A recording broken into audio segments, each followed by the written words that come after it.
Anyway, enough talking about Elden Ring on the podcast. You said you wanted tangents. Not these kind of tangents, on-topic tangents. Okay, that is an oxymoron. You can't have an on-topic tangent. Whatever.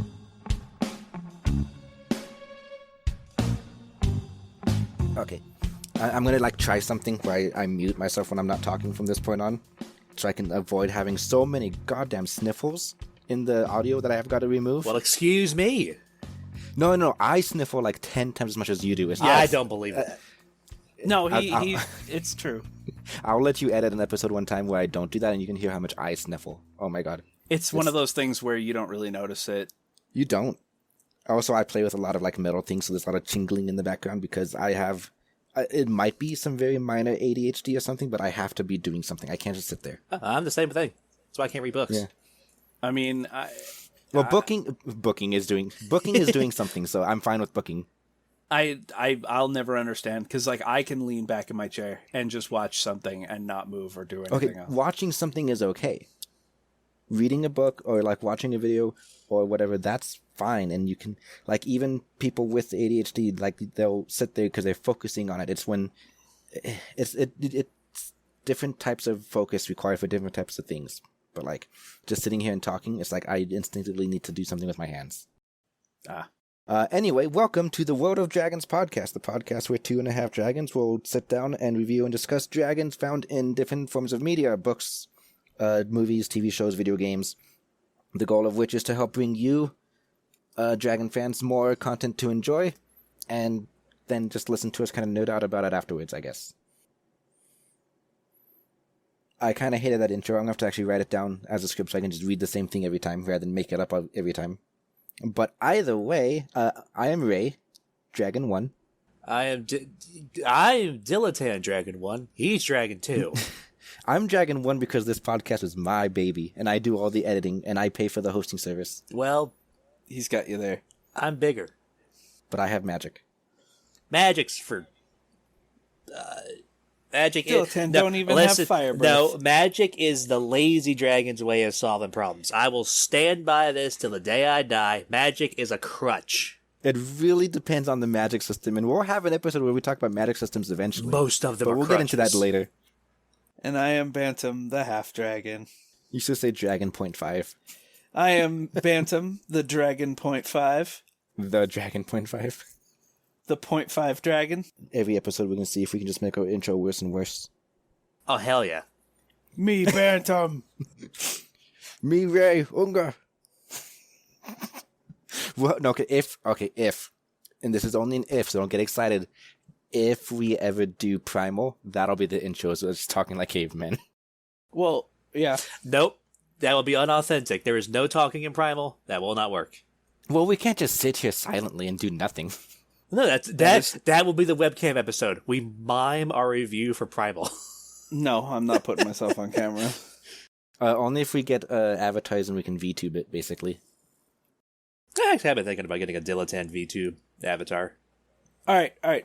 Episode. I have no use for it. Okay, yeah. Tangents. Oh my gosh, let's go. So, tangents won't be that bad this episode because this episode we're doing Dragon's Wake, which is a Steam game where you play as a dragon. The game is only about an hour long. I think it might be shorter. I think I have an hour. I think I have an hour long playtime, but I tried to get both endings. Yeah, I played it, and I played it literally an hour and a half ago and beat it. What is your actual playtime since you literally got the first ending? Because I'm at 95 minutes at 2 endings. Let's see. My playtime is 86 minutes, so that is an hour and 26 minutes. Okay, so anywhere between... well, I also left the game running while we went and got food. Oh, that's right. You cheated. Dilettante, what's your playtime at? Hold on. Where is it on Steam? Here it is. 53 minutes. Okay, so it's about an hour-long game. That is going to be kind of difficult to fill an average of 90-minute podcast about, so we're probably going to start ranting about stuff towards the end. We'll probably get into the dragonslayer trope or the kobold trope, just give our opinions on it just to try to give you guys a full show. But we'll do our best. Bear with us. This is what happens when we do content that I have not scouted out ahead of time. It turns out it's an hour long. I remember after I beat the game, I sent them a message being like, "Hey guys, we got a problem." Because, like, looking at the Steam page, I was like, oh, yeah, this looks like it'll be fun. You know, the screenshots show a dragon, like, torching a village and eating things and kobolds and goblins. And I'm like, oh, this will be great.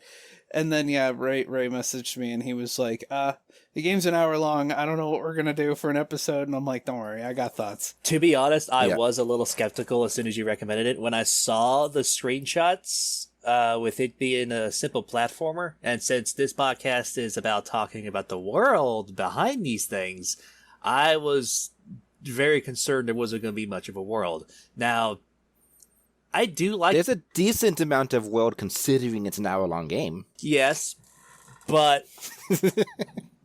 I've got a lot of shit to talk about this game, I swear. Honestly, I don't know what I was expecting when I looked at the Steam page. I think I was expecting some platforming, but like between the platforming sections was like 5 screens of storytelling with like actual dialogue, but there's 0 dialogue in this game. Nobody ever talks. That is not true. The kobolds talk. Can you call that talking, though? What sound they make? Like, Ifa! Or something like that, right? It sounds an awful lot like Abe's Oddworld, you know, where just random like... Yeah. It's something like that. There's no like comprehensible dialogue, which means it's really hard to give details about the world, but you kind of get enough of the story and you can kind of infer things about the world, but you know. Yeah, throughout the game there's tapestries on the wall that kind of like tell stories, which makes no sense because most of the tapestries look like they're about you and you weren't even born yet, so maybe it's about your parents or your grandparents or something. Maybe. Oh, I thought it was like a prophecy for telling the age of you when you grew up. It could be that, too. Because there's one at the very end with the green dragon. Yes, but also I think your parents were both blue and green. If you're referring to the green dragon that you find dead, we're probably not even going to have a... don't say dead. Spoilers. We're not even going to have a spoiler section. It's an hour-long game. Yeah, but there then isn't I don't really get much to to use spoil. my interlude music. Oh, Jesus. I'll use the interlude music between the game talk and the trope talk at the end. There you go. Okay, so you're going to get it right now, guys. Spoiler warning, because the game is an hour long. There's no really avoiding spoilers. But it being an hour-long game, and I think it only cost... We paid $4 for it. Is that the real price, or is that on sale? No, that's the real price. Okay. So $4, hour-long game. If you want to go play it, go take an hour. Go do it. And then come back. Beat the game on your lunch break. So before we get super into spoilers, let's go through the things we normally go through, like the story, the art, the music, and all that, right? Let's start with the art. All right. Let's be gentle to the developer. This is obvious. This feels like it was one person that's like, I want to make a game, so he made a game. And you know what? Congratulations, you've done more than I have. Yeah. I keep saying I want to, but I have not made anything yet, so you're already better than me. Good job. You should feel proud of yourself for that. And everything we're going to say, we say lovingly, but we make fun of each other here on the show, so we're going to make fun of you a little bit too. So, yeah. I have thoughts on the art. It's not good. It's a lot of the, like, for example, the consistency in the art is a big problem. It felt consistent. Like it felt like it was the same. No, let me finish. Okay. In some of the loading screens, so every loading screen has a different art, and in one of them the dragon has a full muzzle, and then in the other one it's basically a circle with like a short box of a muzzle, and it looks like someone smashed him in the face with a warhammer. His muzzle is half the length of one of the other loading screens. It looks like the artist just doesn't know how to draw muzzles at certain angles. But yeah, that's what I was going to guess, because I don't have the art fresh in my mind. I played this like a week and a half ago, and I didn't bother like saving the images. But I would assume that the snout is longer when it's a profile view, and then if it's any like 3/4 view, then it looks shorter, because that is a very hard view to draw. Yeah, I tried to take screenshots of him using Control-Alt print screen, but because it says press any button to continue, the moment I hit Control, it was like, okay. Oh, rip. That's why you do F12. Yeah, but then you have to dig through the Steam folder for your screenshots, and I hate that shit. It's not that big of a dig. Right click, view screenshots. Yeah. Whatever. The art, okay, so the cutscene art, let's call it, the full pictures, they were okay. They were obviously drawn by the developer himself rather than him outsourcing somebody else. I think I should look at like the game codes before I start saying stuff like this. You go. I'm going to research because I feel like I've seen this art style before, like somewhere. I feel like I have too, and I'm launching the game real fast so I can see if there's like just a credits button. There is no credits on the main menu, but I have a save file at the end of the game where I'm all battered and bloody. I'm going to just move to the left and see if I can see credits that way. A game by Stephen Ashby, with sound and music by Kieran Roberts. Loading screens by Krista and Glenn Rorlach. Okay, so they're the ones who drew the art, the main art that we're talking about right now. So no, he actually did outsource the art then. And the sprites are by TJ Fraser Chitix. I'm going to butcher everyone's names. Holy shit. Sprite work was great. The sprite work was amazing.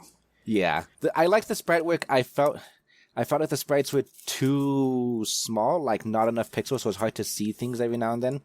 Like if you're standing there idle and then you tilt up, your character's like eyes look up, but it's like the difference of like 1 pixel, and so it's kind of hard to see. So I feel like they need a little bit more pixels just to kind of give the characters more definition.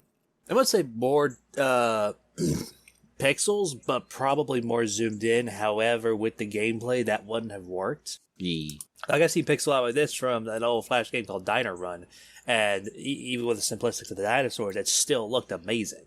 I'm looking at the achievements I didn't get, and I mean, it's kind of creative. Sacrifice of flame, give up your ability to breathe fire.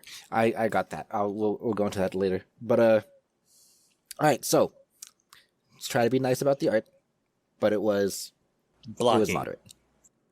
It was blocky. It was moderate. It was people trying their best, and again, I congratulate you for that. But it was also pretty brutal. It was very bloody. There's a lot of death all around. Can we find something that's not surrounded by death? Again, you know, like, so my first thought when playing the game is, see, I told you humans are the fucking worst. So we'll get into why that's not the case in this one. But, yeah, it's like, can we have a dragon game where the parents aren't brutally murdered and you have to survive as a baby? Because I'm getting kind of tired of it. Oh, yeah, spoiler, your parents are dead. Yeah. Well, it's in the very first screen.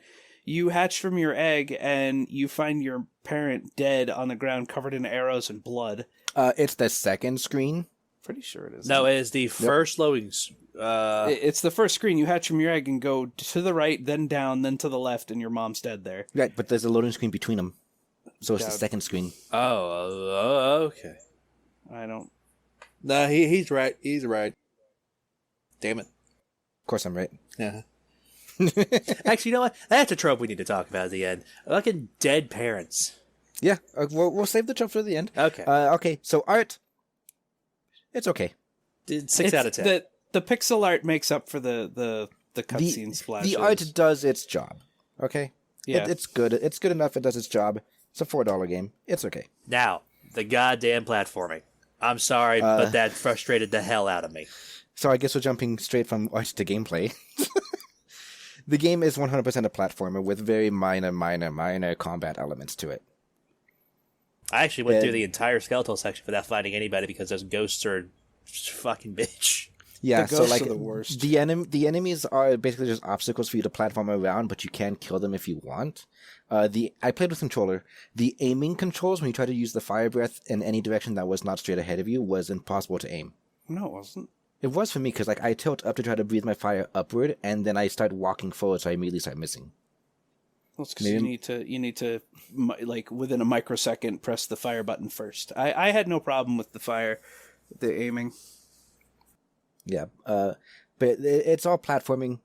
There's a flying mechanic where as you grow older, you get multiple flaps, so you can start gliding for longer, basically, which just makes the platformers further and further apart. Yeah, it's you get double, triple, and quadruple jumps. I But think there's not 5. technically jumps. This is what kind of frustrates me. It's more so like it's stuck at an angle. You cannot go straight up with your extra jumps. You have to be flying towards fact, something. If you flap again too soon, you will lose all your momentum. That also pissed me off because there was like I think the third or fourth room where there's a tree in the middle and you're trying to learn your wing mechanic. That took me probably a third of my entire playthrough. Yeah. I died. The screen I died the most on was actually when you find your dead mother and the dragonslayer comes out just shooting arrows at you, because I could not figure out the flap mechanic to get out of that room. Yeah, and he switches from, first of all, the sword having a giant AoE, boof, like, what the hell? But then, yeah, as soon as you're out of range, he just starts pelting you with arrows, and you only have, I think, like 3 hearts at that time. Yeah, but once I figured out the flap mechanic, the rest of the game was actually pretty easy. It's not a very difficult game. It can get frustrating at times with a few platforms, especially when there's like a jellyfish in the way or something and you can't kill it. Oh yeah, fuck those jellyfish. I had never had a problem with the jellyfish. Every now and then they would float into the perfect position to just fuck my day. Yeah, they do damage you when you hit the bottom of them, I think. I think just in general. Yeah. Dude, if you hit the bottom of them, you usually get stuck and you'll like lose 5 hearts really, really fucking fast. I never got stuck, thankfully. I died to a jellyfish that way. Wait, it was like, do they grab you? No, there's no special death animations. Goddamn. Get your mind out of the horny gutter. I can't. But no, it was like close enough to the ground to where I was like pinned between its hitbox and the floor, so I got like pegged like 6 times and just died. So there were some minor annoyances, but it's okay. The music. Let's talk about the music. I love the main menu music, but that's I think the only song that really like stuck with me as being like great. Everything else was like just sort of there. But the combat music specifically, I don't know if it's a different track for when it's the Dragonslayer or when it's some other stuff going on.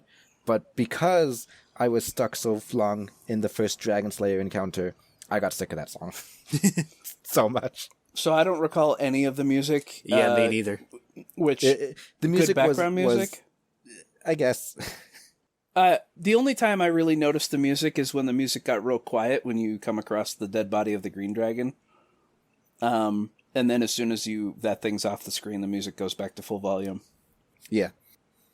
Overall, a lot of mediocrity, but that sounds harsh to say. It feels like someone's first game.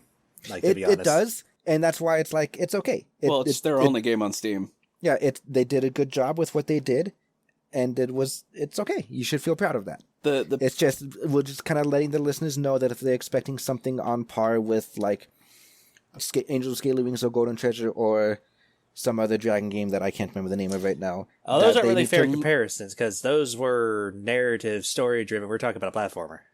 Well, yeah, but what's the platform? I don't play platformers that much. What's Spyro?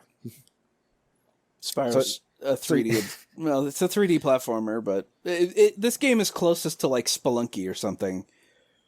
But like even compared to Spelunky, it's like lowered the expectations a little bit because these guys are new to the field, so give them some slack. Yeah. Okay, so I guess going back to the gameplay, circling around again, my brain jumps from topic to topic really fast. The growing up mechanic, I thought was pretty sweet. Though it was really weird that whenever I got bigger, I had to curl up and take a nap, especially because one of those was scripted to be doing the goblin attack on your friends. I'm like, God, how long was I asleep for? They're all dead. I thought it was kind of weird. As soon as you ate this one specific creature, you just got the irresistible urge to sleep right where you are. It's not a very good survival mechanic. I mean, It is not. What do you do for Thanksgiving? I mean, once you eat a turkey, you just want a nap. But at least you're in your own lair, so you're safe. Yeah, this fucker just collapses wherever he is. You know, when I kind of assumed I was going to get bigger, and I don't know why I assumed that. I must have, like, read a snippet of a review or something at some point, and it was, like, just in the back of my brain. But I thought it was, like, after you eat X amount of things, so when I first got to the Kobold Village, I, like, went off and on screen to get the things to respawn, like, 5 times, just eating everything. I could have just waited in the village, and they just give you meat. Only once each person. You have to reset the map to get them to do it again. My friend gave me... don't. He just kept giving me food after food. They are constantly bowing and leaving food. All right, I only got them to do it once each. I guess I was just moving around too much. Oh yeah, they love me. Yeah. You got your cliche kobold worshippers, which I liked that. I liked it. It's cliche, but I like that cliche. I did too. As a dragon, I love that cliche. I desire worshippers. Naturally. Worship me, Bantam. No. Like how Dilettante says no. I forbid it. Can't forbid it. He's busy worshiping me. Bitch, I'm busy worshipping the Elden Ring. Praise the Elden Ring. No more Elden Ring, please. Such a good game. Anyway. We can talk about the dragons in Elden Ring. No. We'll wait until Vadi tells us what we should talk about on the show. They can't wait until Vadi tells me what the hell's happening here. So again, the growing up mechanics. You start with one flap and no fire. There's certain and like 3 hearts. Dillatant's got no fire. Dilattant must have missed all the salamanders. Yeah. So what? Yeah. The the red salamander things that you eat to get fire abilities. Or no, the fire deer. So when Dilattant was young, he just didn't want to eat any fire deer. Of course. not. Why would They I went eat chicken. a sentient creature that's on fire? It's not sentient. The way it fucking attacks you certainly seems sentient. Yeah, no. It's That's, just shit. aggressive. okay, aggressive flaming deer. That's not something you approach. If you're a real dragon, you do. So it was the red wall crawlers gave you health upgrades. Yep. The golden snakes gave you wing upgrades, and the fire deer gave you fire upgrades. I recall that jackalope gave you something, but I can't remember what it is. Or is it just a lot of health? Just a lot of health. I think you get like 2 chumps on it. I don't remember. It wasn't super special though. Oh. Some of the upgrades are hidden, and there's an achievement for getting full upgrades. Did you guys get that? Nope. No. I also kind of fucked up with the fire puzzle where you're using your fire breath to power the generator. Because I used all my fire and then I got that unique the where he's like wheeze, and I was like, what the hell's happening? And I watched one of my little fire icons disappear and I'm like, what the fuck? No, that's not fucked up. That's scripted. Well, yeah, but I mean, like, are you able to just pulse the fire and then not lose any of your fire? No. You have to lose it. Oh. That plays into the achievement of giving up your ability to breathe fire. Well, I was assuming you have to give all of them then, because I only gave up 1. Yeah. We'll get into that later. Again, it's an hour-long game. I don't know where you want us to draw the line, because there's not much to talk about. I'm trying to think of the listeners, okay? And if you keep... It's an hour-long game. Like, hey, guys, just go buy the game for $4 and play it. Okay, all right, guys, listeners, all right, you got you got our general review, story, art, gameplay, whatever. Well, we didn't talk about the story, but whatever. Full on spoilers. Let's go. Full steam ahead. Whee! So later on, when one of your kobolds gets trapped behind a gate, and there's like a skeleton with like the hammer or whatever that's making stuff fall. Remember that scene? Yeah. And there's another one of those fire breathing thingamajiggers to get gates to open. Yeah. If you breathe fire into that, which requires you having saved the kobold chieftain in order to get it to work. If you breathe fire into that, in order to open the 3 gates there, you have to give up all your fire to do so. Oh. Because there's 3 gates. Wait, you can save the kobold chieftain? Yeah, you can save everybody and get a good ending. Yeah. The red dude, apparently, so the guy with the red scarf, which I don't think he's necessarily the chief, but maybe. But in order to save him, you actually have to like get out of the gate before it fully closes. And then when the gate's fully closed, the red kobold guy realizes he doesn't need to protect, because he was just doing it to protect the other kobolds. He'll jump on your back and then you can like escape. And then there's with him there, things go faster as you get closer to the end of the game. So like even the little green dragon, you can save him. Which I was very upset when he gets murdered. It just seemed unusually cruel. even for a first playthrough, not knowing how to save everybody, it just seemed unusually cruel. And the loading I screen... felt like it was trying to be cruel because to me, the way I saw this as a dragon was it's a story you tell your kids to make them scared of dragonslayers. So you have to make the dragonslayer cruel. Oh yeah, and so when the dragonslayer first shows up, it's a knight in black armor. He's got a fireproof shield, which bullshit.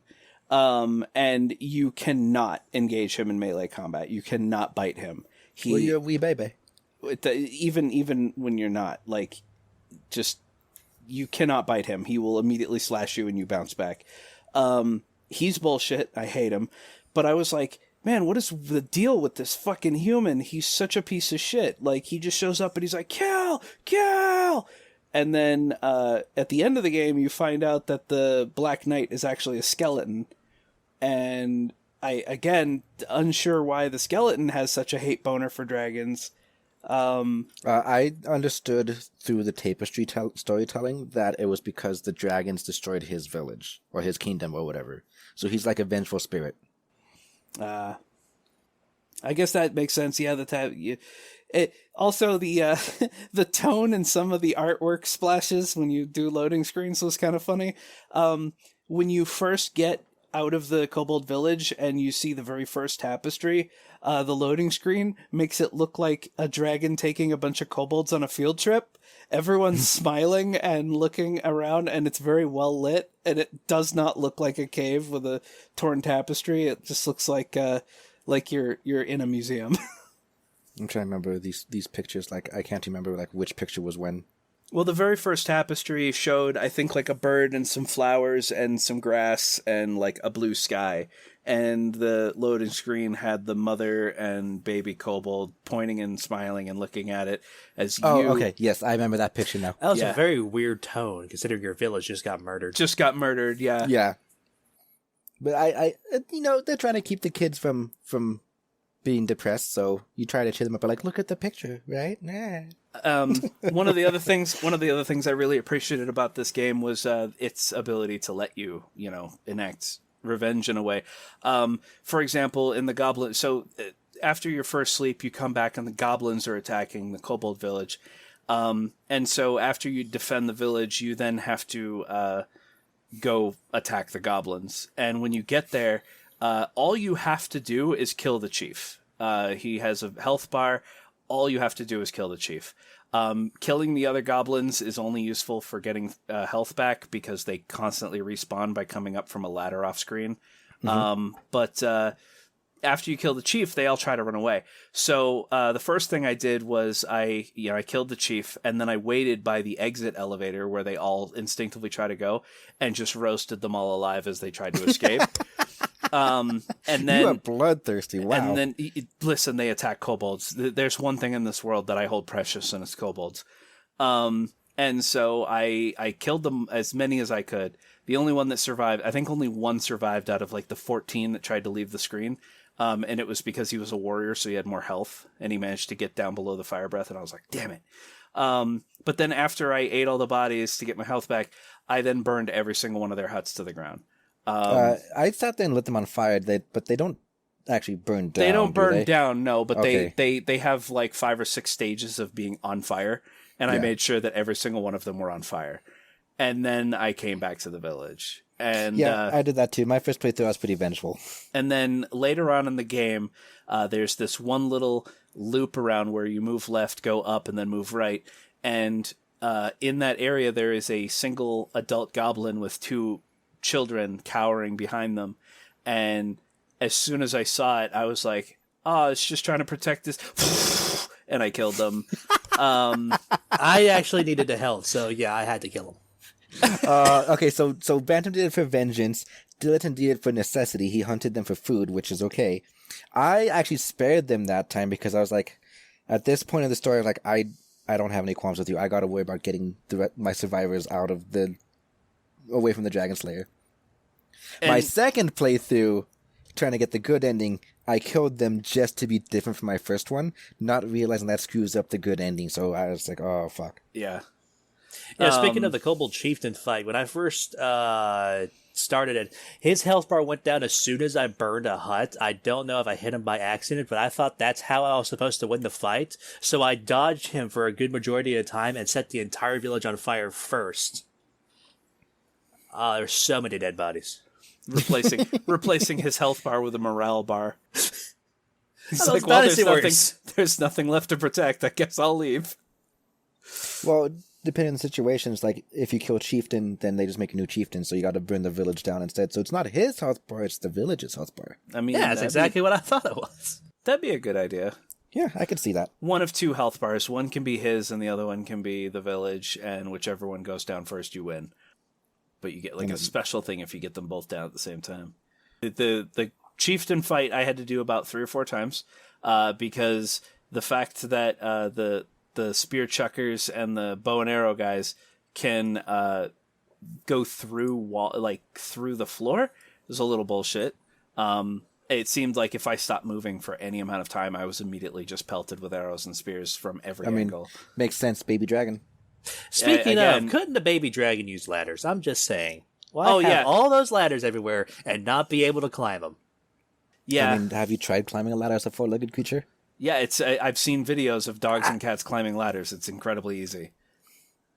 I mean, aren't you technically on all fours as a human when you're climbing a ladder? Yes. Ray. Humans. Why are you calling me a human? Humans also have different... No, I'm not calling you a human. They have different limb length and like the joints are in different places than an actual like quadrupedal creature. So I wouldn't say that they're completely on all fours while they're doing it. I wouldn't also say it's impossible, but... I wouldn't say it's impossible, but I would say at this point you're like, what, an hour old? Yeah. So... So, as Diletan mentioned, I had the same problem.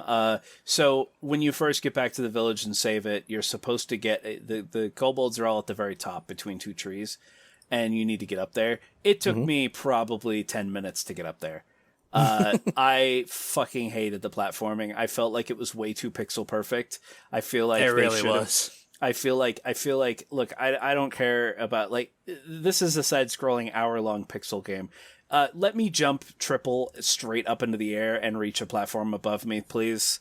Like, don't make me glide back and forth to get height. It was so goddamn annoying.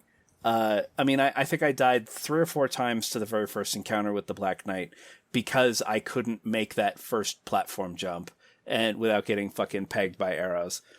There were several parts in the game where I was just like, I can't make this fucking jump. And I just started taking out my anger on all the animals on the screen. I got the glutton achievement like really early. Yeah, that happened a couple of times. Speaking of being pelted by arrows, with the very first time you find the dragonslayer and you have to escape from your home cave, did you guys get hit by an arrow like right at the last minute? It's programmed. I thought so. And I know it's programmed because although the arrows were hitting the platform underneath me, when the one arrow hits you, no matter what, as soon as you go into the next loading screen, there's a singular arrow sticking out of your ass as your dragon is escaping from the night. So I think it was to match up with the splash art. Oh, okay. I took so many arrows before then, I have no idea. Oh, poor Diletan. I really, there's some little touches to this game that I really liked. The fact that your dragon's model got more and more bloodied, the lower health you were. Yeah, actually, my save file that I just loaded to see about the credits, I'm super bloodied. Yeah, oh your eyes get droopy. You're covered in blood trickles, and your screen gets darker. Oh yeah, I noticed that too. When I noticed that, like the 3rd time I was close to death, I was like, "Hey, nice touch." I only noticed it because rather than noticing it dark as I got more injured, I noticed it get brighter as I was eating people. Yeah, as you were eating things, the screen lightens up. Basically, it's darkness on the corners of the screen that creeps in and gets darker and darker until you die. Yeah. And I thought that was a really neat touch. That is a really neat touch. Yeah. Plus, just being able to look at your character and go, "Wow, he looks rough." You need food. You don't have to keep looking down at the bottom of the screen. His food heals everything. Yeah, it does in video games. Dungeon meat. You crack open a barrel and there's a full rotisserie chicken. And you just other little nice touches that I want to talk about is the fact that you actually start as an egg and you have to like wiggle back and forth to hatch. I liked that. You like anything with egg hatching? I love anything with egg hatching. It's so good. I want an egg. So one of the other things, this is going to be a game that I can almost guarantee neither of you have played. This game reminded me a lot of a really old game called Lemmings. And not played it, but I've like seen and heard so much about it. Wait, how did this remind you of Lemmings? Because watching the kobold, like having to open doors and activate switches and, you know, remove obstacles to allow the kobolds to move to the end objective reminded me of Lemmings. Because, like, you know, the concept of the Lemmings game, for anyone who hasn't played it, is you start with like a stream of little blue and green dudes, and you have to assign them jobs to keep them from falling to their deaths. And so basically you have point A, point B. You need to get as many lemmings as possible to point B. And so you'll have a lemming that will stop lemmings from continuing on a path. You'll have a lemming that digs. You'll have some that just self-destruct. Self-destruct. But basically you'll start with, these are not accurate numbers, like let's say 50 lemmings, and you need to get at least 10 through the door. And watching the kobolds pick up the egg with like a, you know, what looks like basically a stretcher, and carry it through an area and then wait for you to platform around, kill enemies, and then open a switch, and then they continue on. For some reason, it just reminded me of Lemmings. Maybe because it was pixel-based, but I liked it. I can see it. Probably art style direction is probably what made you think of it the most. Maybe. Pixel-based platformer. It definitely, the pixel resolution, I guess you could say, is absolutely incredible. Looking at like little graffiti on the walls written in like single point pixels was pretty fucking neat. Yeah, that was a nice touch. Like seeing like the little cave writing for the goblin camps and, you know, whatever. I actually did like that it's a tutorial basis, though. That was immersive. With the, I don't know if they were candles or torches or if they were like jewels embedded in the wall that showed I want to say jewels. Where you were supposed to jump, where you were supposed to... Yeah, it showed your flight path. Yeah, it showed your flight path. Yeah, and that's why it's not that bad of a platform, because it literally shows you when you need to jump. But making those jumps, that's a different story. Yeah.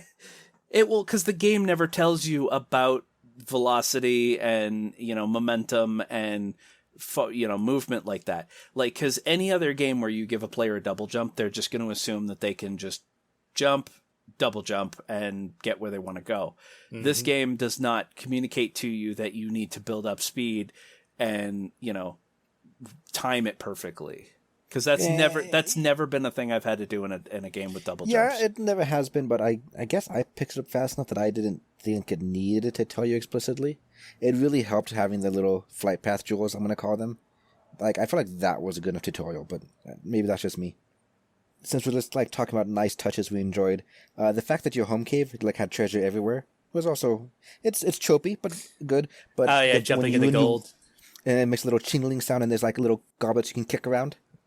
I actually thought I could pick that up at the beginning, and I thought I needed to collect as much as possible, so I just kept running back and forth thinking it was doing something.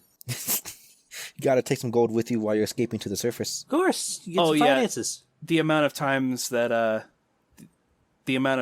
I knocked around the golden goblet, like, why can't I have this? I did kick it around for a bit. And I'm like, I want to take it. There was something else you could kick later on in the game. It was like a tin can near a fireplace. Or something. But yeah, it was fun kicking them around. Okay, there's something I want to talk about, because I actually have not finished the game, and it's because I could not damage the fucking skeleton dragonslayer guy at the very end. You mean like after you kill him the first time? I never killed him at all, ever. Nothing worked. I did not know how to damage him. I tried the slamming on the ground attack. I tried burning him. I tried melee. Nothing got his health down. There was actually one segment I was watching the hatchling get brutally murdered. Then the door opens. He rushes in, corners me. I don't even see a health bar. And I'm thinking it's like I'm a scripted death because I did everything wrong. Okay, so you cannot damage the knight while he's got a shield. The very first time you get to fight him at the end of the game, the actual end, you have to make a piece of terrain either fall on him or fall from underneath him. Because then you both go tumbling down, and during the tumble he loses his shield, and you can now damage him at that point. Well, I was... So I thought that I kept fucking up that boss fight because I thought you had to hit... Because you can actually damage him with the rocks. So in that first room before he falls down, you can actually drop rocks directly on top of him. And it took a quarter of his health with one rock. So I was like, oh, shit. And then when I would knock down another rock and miss him, I'm like, well, there's only 4 rocks in here, so I lose. But yeah, you can actually hurt him in that room. Does the damage carry over to the phase 2? Yes. Oh, okay, that's pretty nice. But yeah, you just gotta basically destroy the terrain to get you guys to tumble down in the first part. Dilettante missing context clues. Psh. How was I supposed to know? Besides the context clues. Dilettante just needs a fairy companion to be like, hey, this is how you damage him. No, I don't need no damn Navi. You fucking curse me with that shit. Hey, listen. I feel like you need Navi half the time. I don't need Navi. I'll just have a little kobold sitting on my head. He gives me advice. Who's named Navi? No. And he's blue and glows slightly. No. This might be unpopular opinion, but I think I liked Tattle better than Navi. See, I don't know either. I have no idea what that is. Tattle is the fairy from Majora's Mask. So you had Navi in Ocarina of Time, and then Majora's Mask. The idea is you're out looking for Navi because she was your friend and you're trying to find her, right? And then shenanigans, you end up in Termina, and there's 2 fairies that were picking on you with Skull Kid named Tattle and Tail. Boo! Of course. Yeah, and then they get separated, and one of them sticks with you. And I'm pretty sure the one that sticks with you is Tattle. But yeah, I think I like Tattle better. Yeah, I know you're gonna get a kick out of the Tattle Tail. That's the only reason I decided to tell the story. Boo! But yeah, so one weird thing about this game, when you beat the game, you unlock alternate stories or whatever they call it. I don't know. Side stories. Which there's only one option for, and it's you get to play as the Green Dragon for that little bit of time where you got separated, and you get to go on a little mini adventure as Green. Yeah, there was one particular screen where you're moving through a castle and you can see a fire deer jumping around, and I was like, how did I miss that fire deer? And then you see the little green dragon show up, beat the shit out of it, and then eat it, and then go, and then fly away. No, it curls up for a nap. Oh, right. He curls up for a nap. That's right. Yeah. So you get to play as Green during the little side adventure, and it just feels weird. It feels like it was set up to have other side stories, and I don't know, maybe you unlock one if you get the good ending, because I got close to the good ending, but then when I learned that I fucked it up by killing the goblins, I was like, all right, I'm not doing this again. And then I just quit the game, and I just haven't gone back to it yet because I got distracted by other books and then Elden Ring and whatever. Of course. Yeah, of course. So maybe there's another side story you can unlock. Somebody let me know if you know for sure. But it just felt like there was an intent for there to be more, and then there wasn't, which is a little sad to see. I can't comment on that because I never saw it. I know, that's mostly like, hey, listeners, if you know about it, let me know. All right, so we're going to switch over to tropes. No, we're going to talk about one of my favorite Flash games from my childhood that this reminded me of. As soon as I saw that screen... Okay, well, before we do either of that, since we're pretty much leaving behind Dragon's Wake now, right? Yes. Okay. Dilettante, X out of 5, and would you live here? 2.5 out of 5, no, too flat. Too two-dimensional. I miss my Z-axis. Bantam. 1 out of 5. I probably live here. I mean, any world where dragons love, kobolds love dragons, I'm there. But this world just seems kind of weird, so probably not. I'm gonna say no. Yeah. I'm gonna be nice and give it a 4 out of 5. But that's honestly like one of those stars is, I don't want to call it a pity star, but it's I understand you guys are new and you just had a dream and you did it, and good job, because again, you've done more than me, so I'm giving you this 4th pity star. So if I had to be like completely honest, it's probably like a 2 or 3. The thing is mostly because it's very short, and I don't like very short things because I wish things would just go on forever. If we're gonna just tangent into Elden Ring every other sentence, Elden Ring is great because it's so goddamn long and big that I'm gonna sink like 80 hours into a single character and I'm like, time to do a bow build. So the point is, I like long things. I like long books. I like long games with multiple endings. And just because this was really short, it's kind of meh. But yeah, having a very short game like this, it's kind of like, it does feel like playing a free Flash game. So Like from Congregate. yeah. Oh, Don't mention that. nostalgia. Don't mention that terrible place.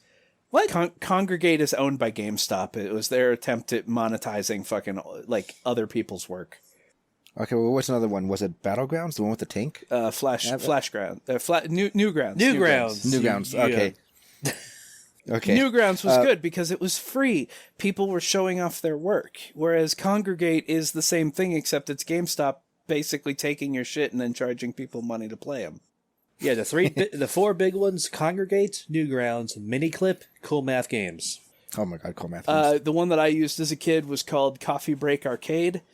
It was a huge collection of, like, they had everything set up like shooters, strategy games, clickers, and jump scares, which kind of defeated the purpose because if you click on that category, you know you're going to get jump scared. But yeah, so I gave my stars, but as far as what I live here, I agree with Bantam. I'm leaning towards yes because it's a world where kobolds love and worship dragons, and dragons get to have a hoard of treasure and all that. But I don't know enough about the outside world to say for sure. Well, apparently, since skeletons never die, and one of them has a rampaging murder boner to kill all the dragons, you have an invincible undead force hell bent on your extinction. You gotta live yeah. with. You know what? Let You know me- what? I'm actually. Hold on. I'm gonna change my answer to no. I wouldn't live here, just because I feel like I've said yes to almost everything so far. You Because have. If it's a dragon, I'll live here. But like this one, not enough information. All I have to go off of is, while I get to be a dragon and be awesome and have kobolds, I'm at risk any moment. Vengeful spirit's gonna come and ruin my day. Okay, so one other thing I want to mention about the enemies that pissed me off. A skeleton with a bow? Fine. 100%. Love it. Skeleton with an axe and a helmet? Sure, why not? Skeleton that is a floating torso that when you kill it turns into a ghost and zaps torpedo you. ghost. A torpedo ghost. What the fuck is that? First of all, you're a floating torso, so you're already technically a ghost. If I destroy a floating skeleton, it doesn't then immediately become a ghost to attack you. You're already undead. There aren't multiple levels of undead. You should have brought the vacuum cleaner with you. That's fucking dumb. Oh my god. I spent the entirety of the skeleton levels with like 1 to 2 hearts and desperate, like, oh god, a rat, and just desperately just diving on every rat I found. So a couple things I want to touch on that. The fact that those levels made you very happy to see a rat because of how short they were on food. Great. It elicited a good reaction out of you, and that is great. And congratulations. It was amazing. It made you so happy to see a rat, and I love that. No, but you can do that artificially by having bullshit enemies. Like if you spent the entire first half of the game with an abundance of food, which you did, there's bats and rats and snakes everywhere for you to eat. That's all fine and good. There's not even really anything that hits you except for the bats. But later on in the game, to have enemies that you can't eat that have bullshit attacks, that's not fair. Okay. To then be like, here, have a pity rat. Here's my second point. I don't think the ghosts were that bad once you learn how to dodge them, and they're really easy to dodge. I never learned how to dodge them. You kill them, then you back up, and then you change your elevation really fast when they jump at you. The problem is you guys are probably killing them and then continuing on, so they have more or less a straight line. You're continuing to move in their line of fire. I did end up getting the achievement for biting a ghost in midair, though. Yeah. As the other thing I want to talk about is as far as them being ghosts that turn into ghosts, I think they were specters that were possessing a skeleton corpse. They weren't actual skeletons. There's a difference. That was a ghost with weighted armor. You took it off so you could move faster. So which of us is gonna stream/record the game and then we just release it on YouTube so people who don't want to play the game can just watch us play it for an hour? If I do it, they're going to scream in the comments about how awful I am. So, not me. I mean, that's interaction though. Is it though? Is it good interaction? That's the thing. I mean, YouTube doesn't care what the comment is as long as you get comments. That's true. The algorithm doesn't care if you get a downvote or an upvote, or if you get people saying, you're trash at this game, kill yourself. As long as you are having people click on your video and interact with you, that is considered good by YouTube standards. Anyway, back on the off topic now that we're off topic of Dragon's Wake. Fun fact, we spent an hour talking about an hour-long game. I'm actually impressed. See? You were worried. I'm still worried. Oh, come on. How much am I going to cut out in editing? But whatever.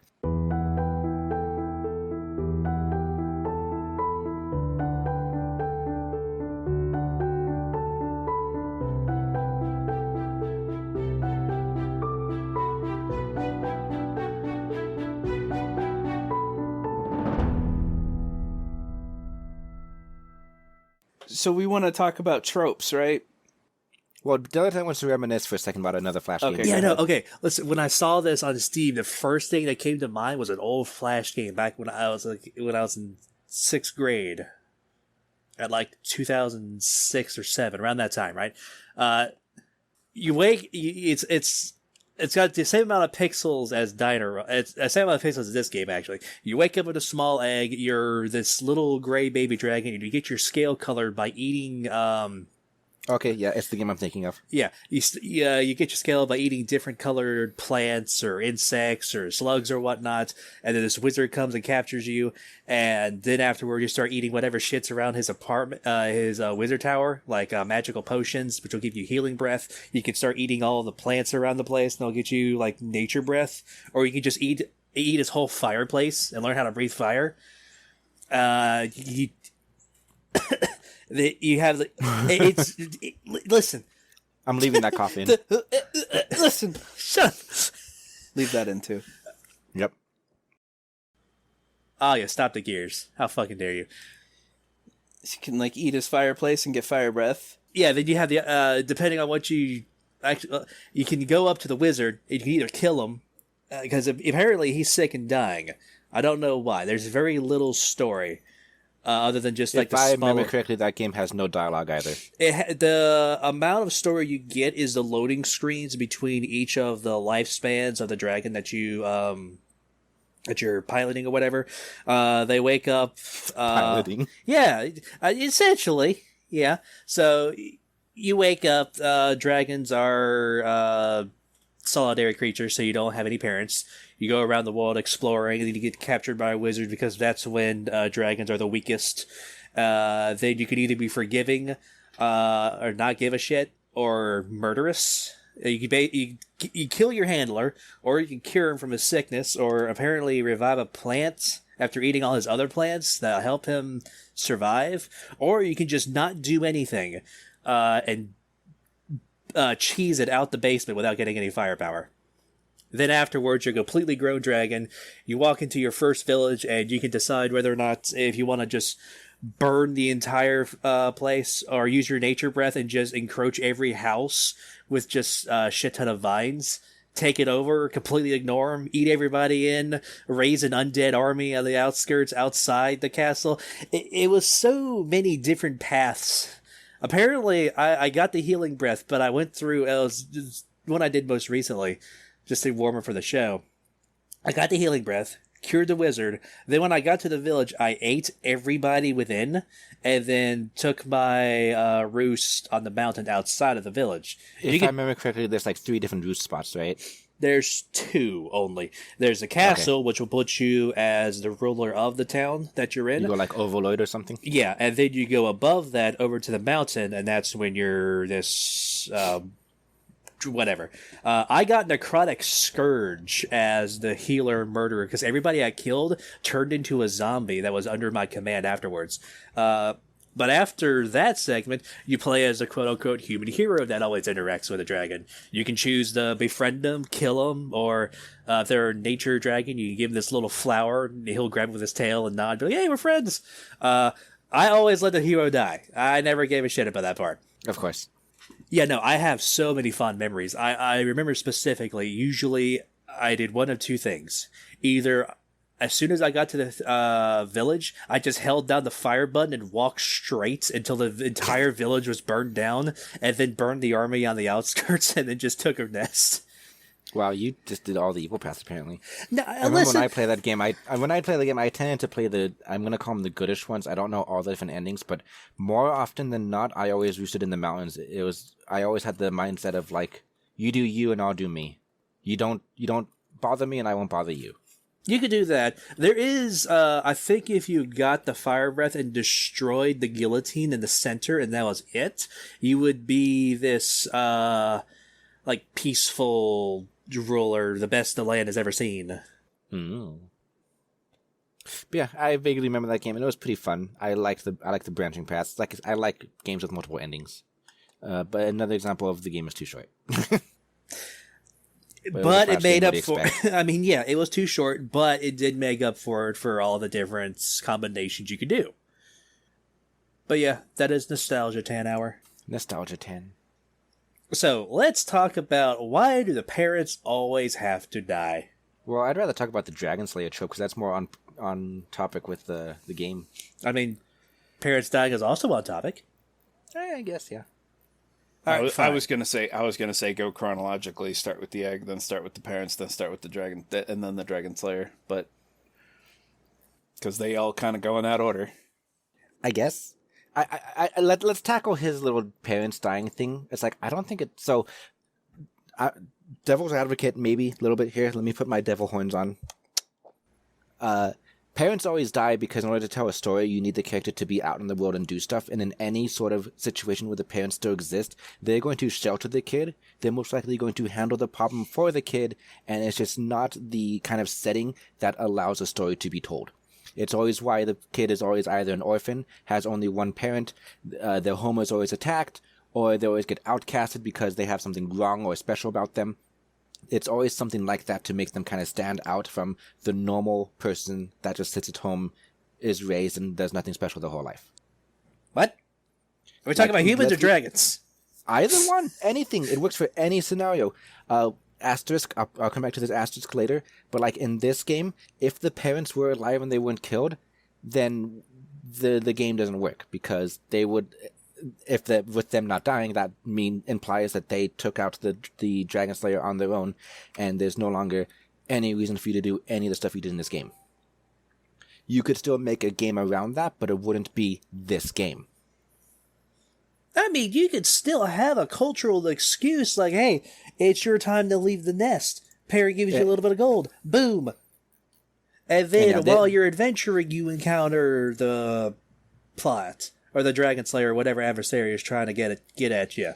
That was my asterisk. My asterisk is that in most times when it's the dragon, when it's a story about a dragon, not a story about a human, the parents don't die, they're just left behind, because a lot of authors, for some reason, think that dragons have no paternal instincts towards the young or something. I think it's because they're basing the dragons too much off of real-life reptiles, which don't usually have any paternal instincts at all. I think the crocodile is the only one, and it's like barely has any instincts to raise its young at all, but that's kind of why there's usually a need to remove the parents from the picture. Yeah, listen, there are plenty of ways you can keep the parents in and still do an engaging story. I just do not see why they always have to be killed for the sake of drama. It's a cheap shot. It's an easy way to... When your game is an hour long, and even then when your game can be 40 hours long, you need to get the player or the reader or the viewer invested somehow, and usually attacking the parents is the easiest way to do that because everybody has parents. Well, here's the thing, though. It also has the opposite effect, at least with me. I'm so fucking sick and tired of seeing the parents die that I just don't care anymore. I roll my eyes. Yeah, and that's why it's a trope, and it's getting overused, and it's getting tired, and there's got to be new ways to try to explore that. It's like every single time I hear dragon video game, I'm like, let me guess, you hatch from an egg, your parents die, and there's some sort of Dragon Slayer nemesis. Like, those are the top 3. It's so fucking overdone. And that's what we've seen countless times doing this podcast. Countless times? I mean, I can count them, but point being is that you know what I mean. I feel bad. In 5 years, it'll be countless. I feel bad saying this because I know Ray loves it, but I'm sick and tired of hatching. I'm sick and tired of it. Why can't the game start with an adolescent dragon waking up and, in his cave and being like, I wonder what I'm going to do today, and then like maybe later on in the game, your parents can come fucking visit. You know what? Why can't you be the parent and rescue your child? See, I want to be the parent. That was my biggest gripe with the Golden Treasure, was that they didn't let me be the parent. And that's because, fuck. I'm forgetting his name because I'm thinking Bard Bloom, but that's the author. Ludwig? Ludwig, because Ludwig wanted to build this world where dragons don't interact with their parents. The egg is laid, it's kind of whispered to, and then when it hatches, boom, on your own immediately. No parents. I didn't like that. I wanted more interaction with your parents when you were young, and I would have killed to have a scene where I was the parent and I had my child raising it. So I agree with you there. I want to be the parent at some point.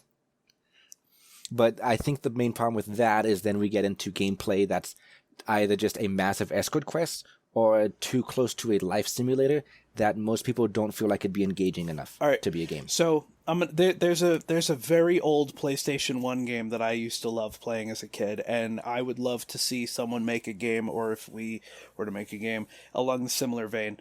And the game was called Tale of the Sun, and you played as a tribe of cavemen trying to pluck the tail of the sun, and that was the entire point of the game. But you would start off as a caveman, go out and pick up flowers. You didn't know if they would poison you. You didn't know if they would help you. You could hunt animals and bring their meat back. The whole object of the game was to kill mammoths and build a tower out of tusks to reach the sun. But you were the provider. You went off. You had to discover, is this food going to hurt me, or is this food going to help me? Is this going to make me smarter, make me dumber, whatever?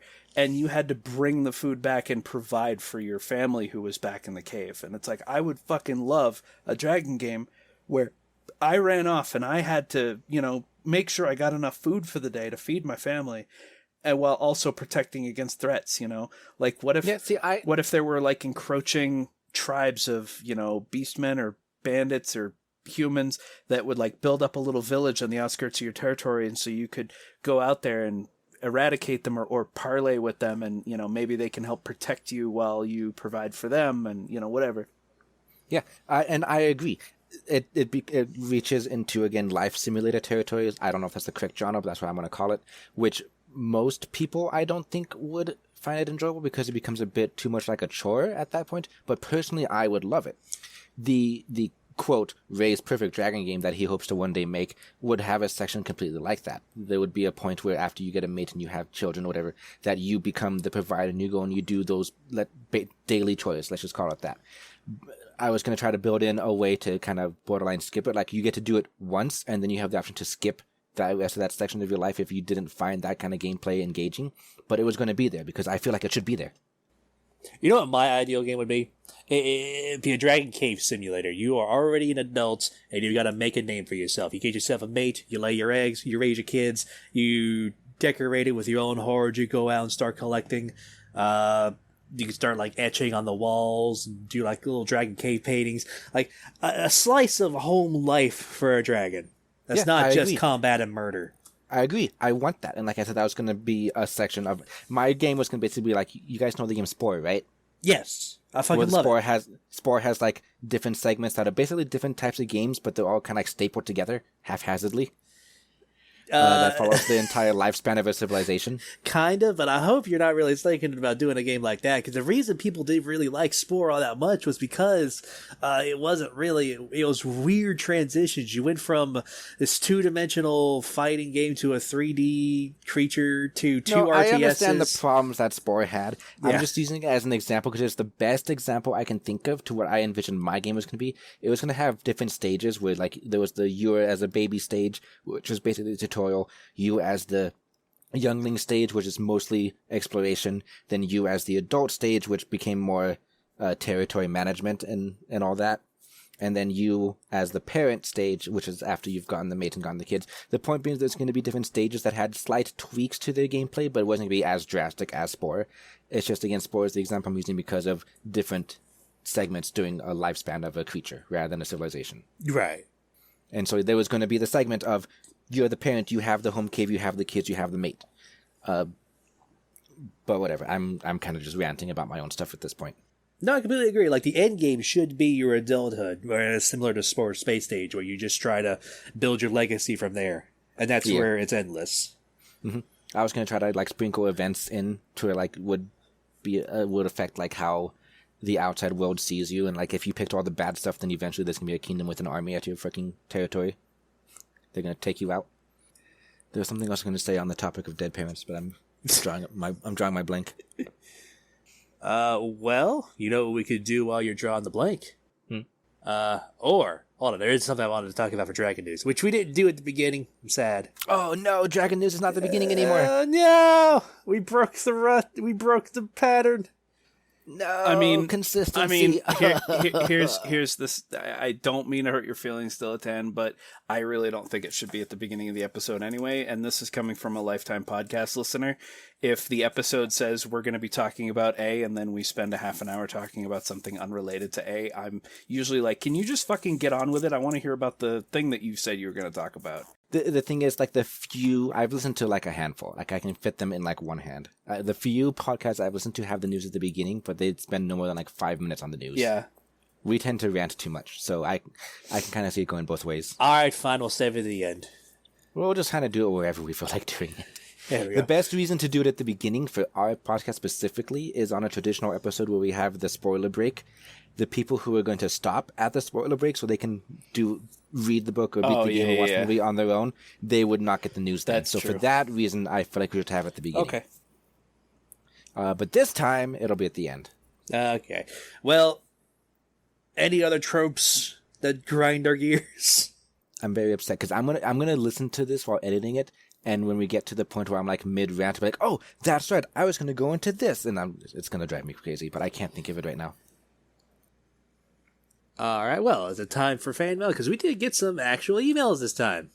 Yes. Do the Dragon News first. Okay. So there's two things I want to talk about. First, I did discover The Legend of Spyro is getting a sequel. Not the Spyro Reignited trilogy. A lot of people were speculating that was going to be the next continuation, but the Legend of is the universe with Cinder, right? Yes, it's also apparently dark as hell. I've only I've also heard it. I've also heard it called the Dark Spyro universe because of how dark the story gets. I haven't played those games. I want to, and I probably will before this sequel comes out, but I haven't yet. Yeah, that has been announced. Also, I found a Kickstarter that I'm going to be keeping my eye on. I'm kind of skeptical about Dragon Game Kickstarters, considering we haven't had a very good run with them. Day of Dragons. Oh my god. So, remember how I talked about my dream kind of settlements, managements, where the dragons are the center? So this one, from what I talked about, called Guild of Dragons, you can run around as an adventurer, and in your spare time or after you're done adventuring, you can come back to your quote-unquote settlement and build it up to where you can have your own little small population of both humans and elves that help you raise dragons. The settlement construction, that's what I'm most interested in, because it's not your typical, you have to build every individual wall or every window, every door, every roof. That drives me fucking insane, because I will get bored halfway through, forget the project I'm doing, and then I'm staring at this half-constructed house wondering how was I going to finish it. Everything is prefabbed. That is, for some reason, that's my biggest click for this. You just slap your structure down, you move a person in, boom, you're done. Okay, so far, this sounds like one of the 10 million different mobile games that kind of follow that trope, with the addition of you get to have a dragon on your side. It is three-dimensional, and you can take your dragons with you to fight out in the world and in dungeons. Yeah, so far it just sounds like the mobile games where you build your little city and then build an army and you go attack other players. Well, it's actually got pretty good graphics. Graphics does not the game make. Whatever. I'm keeping my eye on it. Yeah, keep your eye on it. Well, keep me up to date. If you can convince me that it's good, then hooray. But the fact that you're playing as the settlement and you just get to have the dragon makes me like, No, you play as an actual character who can build a settlement. What if you were playing as the dragon and you just got to build a settlement that you own? See, that would be great. Maybe that would could be be maybe someone can mod that in. We shall see. Basically, when you hear if it's going to be PvP or not, let me know, because if it's PvP, then it's another mobile game. I have not seen anything on the Kickstarter that I notices anything about online play. This looks to be single player only. Okay, then it's already better in my mind. But yeah, keep us up to date. I will. All right. Is that all for Dragon News? Yeah. Okay, I remember what I want to talk about. I'm going to do it now before I forget. Okay. It was on the topic of the eggs, because Bantam is sick and tired of the eggs. And I love the eggs, and I love them for different reasons, okay? And I'm not going to go into those reasons. But the reason why I think starting from egg or young-ish stage rather than just, hey, you're already an adult in a cave. The idea behind that, I feel like, is it's usually, not in this game, but it's usually used as a way to let the player make choices early on in the life that will affect events of the future or your stats in the future. Thing is the reason I hate it is because I hate playing a game where I'm supposed to be some big, powerful creature, a dragon, but I spend... Usually when you hatch from the egg, you're spending a good 75% of the game as a weak, pathetic, helpless, little whelp. And it's annoying as hell.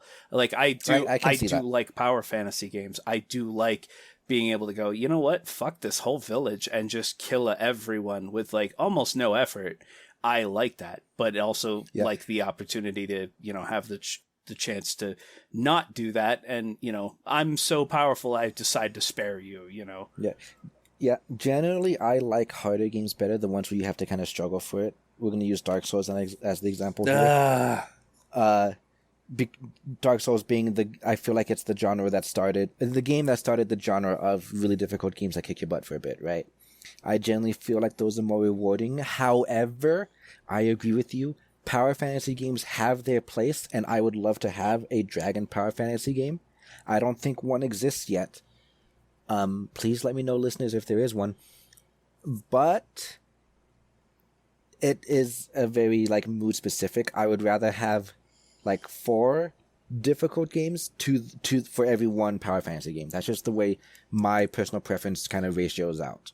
But we don't have any power fantasy games, so yes, we need to get one. Easy fix to this. You take the tutorial from Fallout 3, apply it to the dragon's life. Start as a hatchling, you do a small little segment that's maybe 5 or 10 minutes, you move up to the ranks, and then you graduate from adulthood in an hour, 2 hour long tutorial. Boom. I have no idea. I know nothing about Fallout 3. You start as a baby, and you start learning the controls as you're a child. Then you move up to your birthday party when you're 10 years. You learn how to interact with the inventory. Then you move up to 16. You take a small personality quiz. Then you escape the vault in a combat section. Is that the game where the character creation was they had a computer that was this is what he'll look like when he's grown up? Yes. And it's the parents commenting on no, I don't. They don't comment on it. They will always say you look strapping at the very end. Oh, okay. I do remember a little bit about that then. I haven't played it, but I think I saw a Let's Play of it or something. But yeah, unfortunately, and the reason I want to use Dark Souls as the example before is because, unfortunately, with how popular Dark Souls got the last several years, it started a whole trend of Souls-like games where games are trying to be difficult on purpose now. And a lot of times it just ends up as bullshit. Yeah. But because of that, I don't think we're going to get a power fantasy game for a while. Souls-like needs to die. So we just need to make our own power fantasy game, Benton. The funny thing is that I kind of agree and disagree with what Dilettante said. Souls-likes need to die. It's yes, I feel like every studio who's let's make a Dark Souls clone, yes, those need to all stop immediately because you don't know how to do it. It's and then Elden Ring came out, and you know what? Ray and I spent an hour and a half trying to kill one boss last night before bed. And you know what? When it was all over, I felt like this heavy weight lifted, and then yeah, we died. That's the payoff I'm talking about. Why the payoff of hard games is better, and that's why I like those better than power fantasy games, because power fantasy will get boring after a couple hours, but it's a really good mood piece. Yeah, we spent an hour and a half trying to kill a boss fight on Ray. So Ray was the host and I was the summon. We finally beat it. And then we switch, and I'm the host, and I summon Ray, and we beat it first try. And Ray's what the hell? I'm we know this fight now. We're in the zone. There were several parts during that fight where I was dodging beautifully. Didn't get hit once until I fucked up at some point. But point is I got so used to the moveset and that's why it feels good. It feels like you conquered it. Yeah. All right. Let me know when it's time for fan mail. We can probably go into the fan mail now, which I'm super excited to get. There's a little voice in the back of my head that says yeah, only because you complained about it. But it's you know what? Squeaky wheel gets the oil. So, you know what? One of them maybe, but the other one seems completely genuine, actually. Not that the first one isn't genuine, but You just insulted them. no, Oh my God. no. It's just that the second email came through just like literally while we were recording, and just sounded like someone who wanted to finally say hi. And that Okay, well, let's do it in order that we got them in. So the first one is from Treecenix. Yes, we promised we'd read them on the air, so even though they're kind of long, we're going to read them on the air. So Treecenix wrote us, says, hey, I thought Monster Hunter Legends of the Guild on Netflix wasn't that bad, but the whole story could have been fleshed out more. That I do. Hold on. I'm going to interrupt you because he says Dear 2.5 Dragons, and I love that. I want you to call that out. That's beautiful. All right, so Treecenix, so cut all of that. So Treecenix says, Dear 2.5 Dragons. Yay! I recently heard you were discouraged by lack of email you got from your audience, and what do you know? A mail from the void just came in, and guess who the mailer is? We love you, Treecenix. So he says, hey, thought Monster Hunter Legends of the Guild on Netflix wasn't that bad, but the whole story could have fleshed out more. That I do agree. But the animation quality is definitely better than the serialized one. But we can all agree that the, quote, AAA, unquote, Monster Hunter movie was a cash grab trash. Yes, that movie was a fucking travesty. And anything with Mila Jovovich is automatically garbage.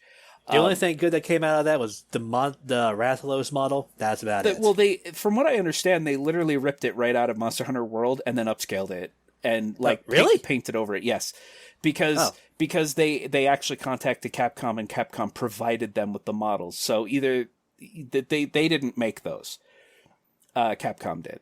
Why would they make it? That would cost money. Yeah. So and then Treecenix says, regarding Dragon News, Dilettante could visit the r/Wormworks to get some Dragon News. A couple of us, well, mostly me, did some Dragon-related news media on book releases, games, demos, news, etc. Heck, you could even just have outsourced the whole Dragon News to Wormworks with the content there. But he's glad that you have your own Dragon Media episode and talk some more about it. Your coughing seems to get better too, but a few more clips of them, he could make a whole music auto-tuning your coughs. Oh my god. So since the show has made our rating with erotica you guys mentioned, I'm just going to he gives us some links. He says also he wants to know what we think of the Scales and Honor series. He heard it has interspecies relations explicit in the latter half of the story, but he hasn't read it himself. And then he wants us to list our top anime again. He didn't catch much of it while listening, and we changed our minds one after another. I think he wants it in text form, so I'll have to add it to the description of the last episode, or just message him privately. All right, yeah, one or the other. And finally, his question of the mail is: are true dragons more superior compared to wyverns? Absolutely, we've got more limbs. No, it's incorrect. No, Okay, you do have more limbs. No, here is Bantam is the wyvern, so he's a bias. No, listen. I'm going to objectively state every single, and I'm using dragon in light quotes here, every single dragon that has been all-powerful and all-destructive in media has been a wyvern. You're just referencing Smog. Was a wyvern. Alduin was a wyvern. There were no true dragons in Skyrim. They were all wyverns. Every single monster in Monster Hunter, wyverns except for a couple of the elders. Yeah, and those elders kicked your ass, didn't they? They kicked your ass a lot more than the wyverns did. Fucking Nergigante. Don't even get me started on that shit. Yeah, granted. Another example, the wind dragon, the metallic wind dragon that kicked your ass, apparently. Kushala Daora. Yeah, he's not. First of all, I'm gonna nerd out here for one quick sec. Kushala Daora is not a dragon; it's an insect. It is canonically a bug. It hatches from a cocoon. It sheds its skin like a bug, and it goes through the same process that a caterpillar goes into a butterfly. It turns into a goo. Does it have four limbs, 2 wings, a leg, a tail, and a head? Is it shaped like a Western dragon? It is. It is a bug dragon. I'm going to pull a Phoenix Wright. Hold it here. I don't care who says it's a bug. He's got no bug-like qualities. Astalos could be a bug. Kushala Daora only argument for being a bug is the fact that he sheds his rusted scales in a complete molt, which is very bug-like, but most dragons will shed their scales over time anyway. Yeah. It's just a nuance that his comes off in one go.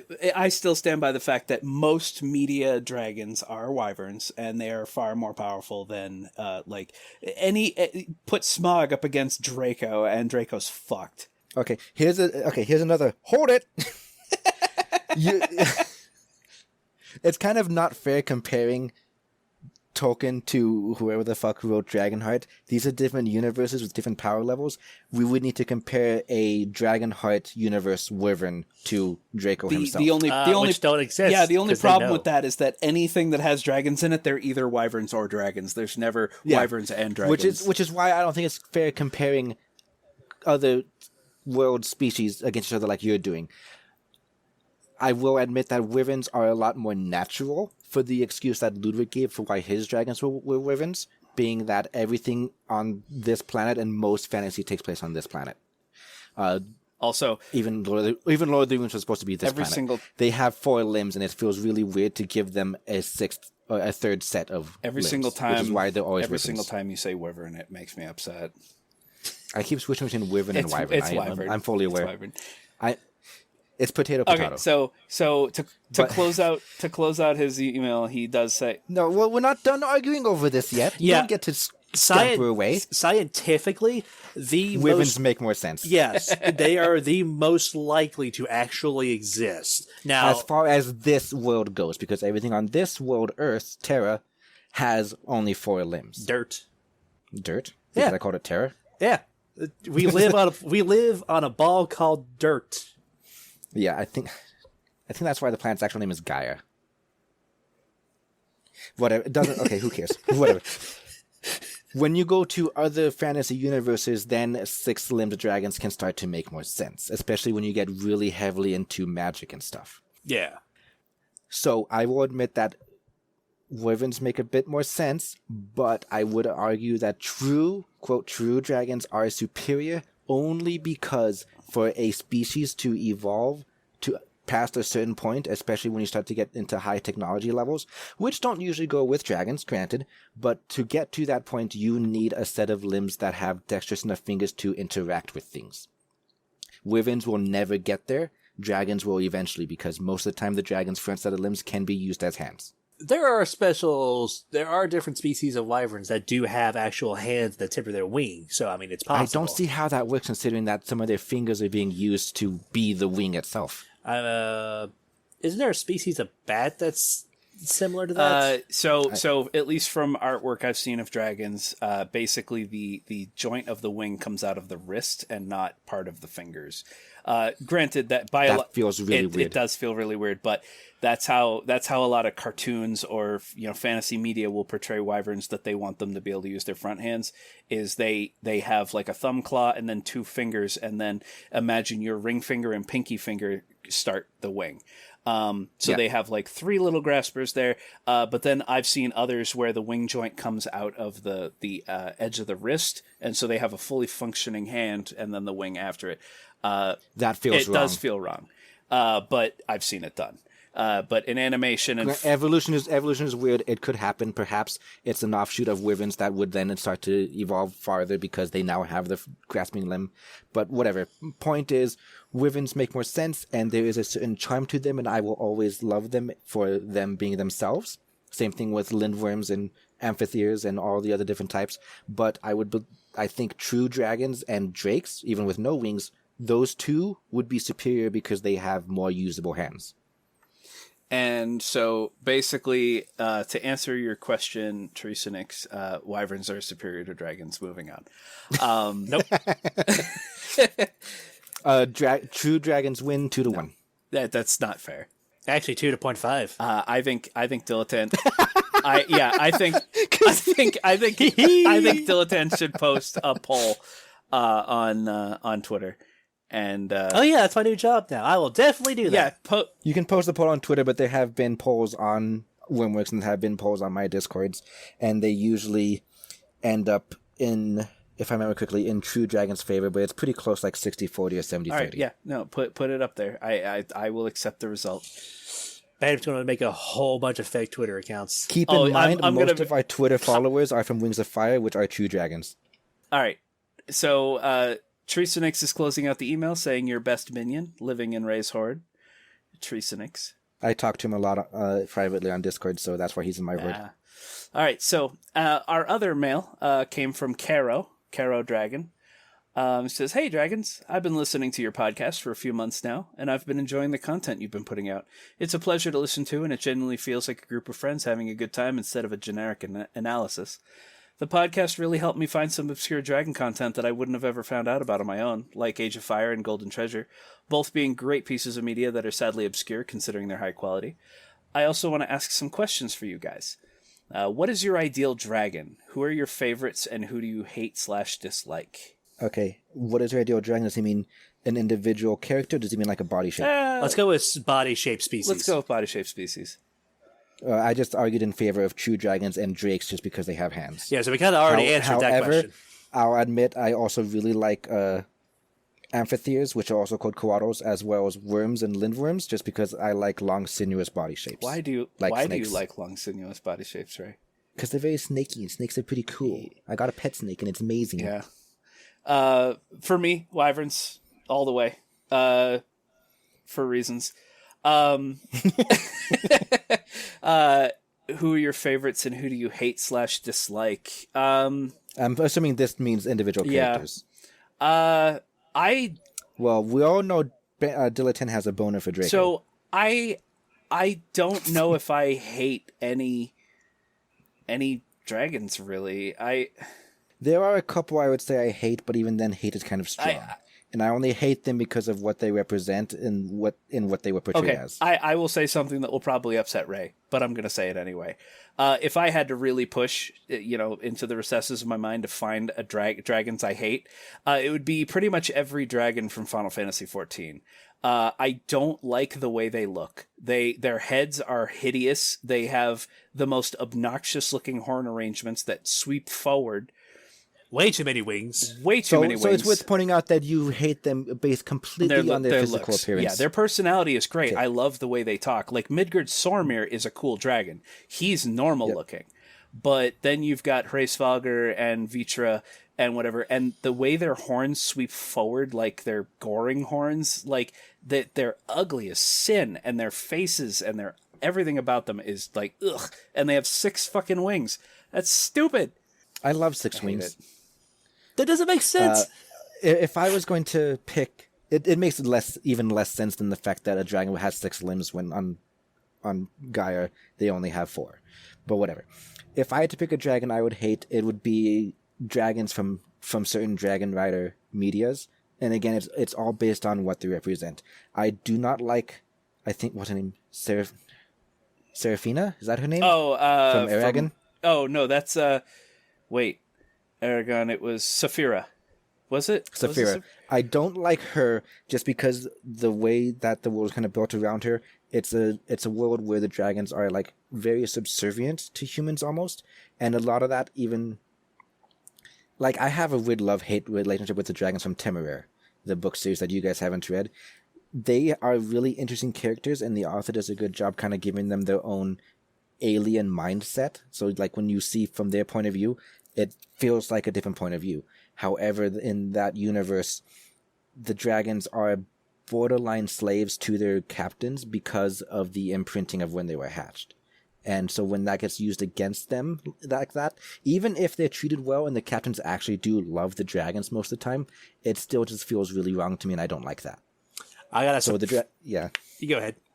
No, I was just gonna kind of recap saying I don't like, hate is a strong word, but I don't like dragons that become slaved to their emotions or imprinting or stuff like that. Yeah, we should simplify the after Dilaton goes, we should simplify our answers because he's got like 7 more questions. All right, so you guys are going to gasp about my favorite dragons. I've done some soul searching recently. The very first dragon I was exposed to was back in 1st grade. It was the one from the Page Master. Oh, I like that will always hold a special place in my heart. It's a pretty generic dragon. Yeah, not intelligent, but very generic. I think the first dragon I ever got exposed to. It's a classic. The first dragon I ever got exposed to was Pete. That's who I Dragon? dislike. Oh, well, wait, that wasn't his name. Pete's, whatever the dragon's name. Pete's Dragon. Pete's Dragon. What was his name? I don't know. I don't think it had a name. He had a name. I'm gonna look it up because now it's gonna bother me. Pete's Dragon. Pete's Dragon's Dragon. What a name. Elliot. Elliot was the very first dragon I got ever exposed to, and because he was cuddly and huge and kind of fat, I loved him. Oh my god! So the original Pete's Dragon. Yeah, the original Pete's Dragon. No, not the remake. The green with the purple spots and like the red remake hair. was okay, but Fuzzy. But man, the remake we'll get to that one at an episode at some point. We should do an episode where we do the old Pete's Dragon and the new Pete's Dragon. We will, but that's gonna be an episode that you have to understand. I'm gonna be extremely salty. Yes, Bantam, you were there when I watched Pete's Dragon remake for the first time. And so when we do that, I want Dilettant to be there with us when we watch the remake also, so he can kind of experience firsthand how much I hated that movie. All right. All right. I'll. So the next question is: since most pieces of Dragon media are books, what is the plan for when the podcasts inevitably reach the point where there's no Dragon movies or games to cover? Since two of you dislike books, would there be any changes to the show, like one episode a month or solo episodes? All right, so this is mostly going to be good to me because I'm the plan master here, and you two are kind of just along for the ride. I actually have my own thoughts on it. Eventually, when we run out of... We're not going to run out. We're going to get low on Dragon-related stuff. We're going to get like most of our favorites out of the way and most of the popular stuff out of the way. But then I plan on expanding into other stuff that just isn't humans, elves, and dwarves. Like, there'll be stuff that involves griffins, stuff that involves... cat-like alien species. There'll be stuff that involves Minotaurs. Cryptids. What? Yeah, it's a Minotaur dating sim I want to put on the list. Oh, yeah. There's also some Minotaur books that I've read that are actually pretty good. So we're focusing on dragons now because dragons are the best, and we're going to branch out into just other alien, non-human style characters. As an event, like super eventually, we will probably downgrade to one episode a month. That's kind of far from the future. In thinking about all of the different stuff that we can go through, there's several years worth with the pace we're going at. So the next question is: apart from shapeshifting, apart from shapeshifting, what tropes and powers do you hate in dragon/monster characters? So I hate shapeshifting. Yeah, apart from shapeshifting. Okay, I want to just... as far as shapeshifting goes, you obviously have heard why I dislike it, so I won't go into why again, but I do want to just point out it has its uses sometimes. It is really, really, really going to come down to how it is used. But most of the time, like 95% of the time, it is used poorly. Yeah. The trope that I personally can't stand in dragon/monster characters is magic. I don't... Magic to me is a cheap and, just lazy way of hand-waving away conflicts. So magic at all, any type of magic whatsoever? Any type of magic whatsoever. I don't like the concept of magic in anything. So you don't like Star Wars because it has the Force? No, I don't. I don't like the Force. I think the Force is stupid. Okay. I think if the Jedi were really fucking good and trained from birth to use lightsabers that are super dangerous, that's fine. But I can respect that view. The fact that you admit it's not limited to just dragons and includes weird psychic powers like the Force, I can respect your view. Yeah. Yeah, even I'm a big Star Wars fan, and I tell you, I am not a fan of the Jedi. I prefer the actual technology and the nuances, politics, and whatever. The Jedi is just boring. This is going to be a tiny tangent, but like speaking of Star Wars as an example, the fact that magic is so like it's so conditional, like in a scene. For example, one Jedi with the Force can hold off like an entire platoon of fucking stormtroopers, but then because the script needs them to fail, when Order 66 goes through, 3 or 4 soldiers firing at a Jedi can just take them down, and it's like, where was your magic? I'm gonna hold my breath on that one. Yeah, it's just magic. I can devil's advocate for you if you want. No. Okay. Magic is just a really cheap gimmick for me. I personally love magic, but I'll admit that there are times when it can be used completely incorrectly as well. Wings of Fire's Animus magic, worst system of magic I've ever seen. when there's enough rules and enough regulations to how the magic is used, when it has a decent system built around it, it is a wonderful tool, and I love it. That's why I say that I, as a dragon, have magic. I just prefer my quote-unquote magic, as far as dragons are concerned, to be more based in biology. Instead of hypnotism, they maybe have, like, A pheromone? a pheromone or something. Instead of, like, I've seen, thankfully, a lot of the dragon books we've read actually will at least one paragraph devoted to how dragons breathe fire.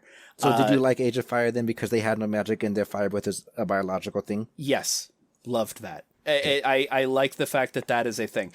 I'm fine with dragons having really supernaturally powerful scales to deflect arrows or whatever. I'm fine with that. I'm fine with them biologically being superior. I'm not okay with them being able to cast spells, suggestions. I'm not okay with them, just like, oh, I'm basically a wizard as a giant monster. I don't like that. Personally, the magic systems I like involve a resource being spent, for simplicity's sake, call it mana, so they can run out of it. Or it requires a whole lot of setup to where rather than waving your hand and saying a word and cast a spell, it's more like Full Metal Alchemist minus the main characters because they cheat, where you have to sit there and you have to draw the big-ass circle and you have to do all this stuff beforehand to get it to work. Yeah, I'd even forgive that the planet itself, or maybe gods or spirits, are able to channel magic through them. So, for example, if a dragon were to spend all this time gathering ingredients and using a ritual, could call upon the planet to cast a spell, that's okay with me. Spirit bomb time. But a dragon just being like, hypnotize, and all of a sudden everyone within like a 50-foot radius is like, oh, dragon, yay! That's stupid. That seems oddly specific. That's just called whipping its dick out. Yeah. All right. Do you have one, Dilettante? It's basically everything you said. I will always prefer biology and brute strength in combat over magic any day. I just want to touch on, because like you've already, like my trope besides shapeshifting that I hate, you heard me rant about it like 10 minutes ago, imprinting. Yeah, imprinting for me is pretty much should just be delegated to the realm of birds. If a griffin hatches from the egg, I'm fine with that imprinting on something. But reptiles don't really imprint. Or a creature with sentient intelligence, because I don't feel like that would be... It makes sense as like a background thing, like you hatch, you imprint, but like a year later, you're over it because your intelligence is overriding it. Yeah, that's true. That I'll be okay with that. All right, so the next question is, what is your overall opinion on human and scaly suits? At what point would a dragon be too human for you? Would you be more forgiving towards it if they had major human influences in their lives and history, like angels with scaly wings, for example? I will go first because my answer is pretty short. I actually don't mind humans in scaly suits. I don't mind when they don't use, when they use words like hands or, whatever. I don't mind it. It's just, I like dragons, as long as they are dragons, I don't care how they act. I don't care if they're more bestial, if they're more intelligent. I don't even care if it's an anthro dragon that stands on two legs. Yeah. I understand that Bantam is a very physical person. Like, for some reason he hated the Final Fantasy dragons. He really only cares about how they look. Yeah. And if it was still like an anthropomorphic dragon that walked on two legs and talked normally, and but I'm fine with it. Dilettante, you want to go next on the humans in scaly suits? I'm kind of confused at what the first sentence means because I keep picturing furries. Okay.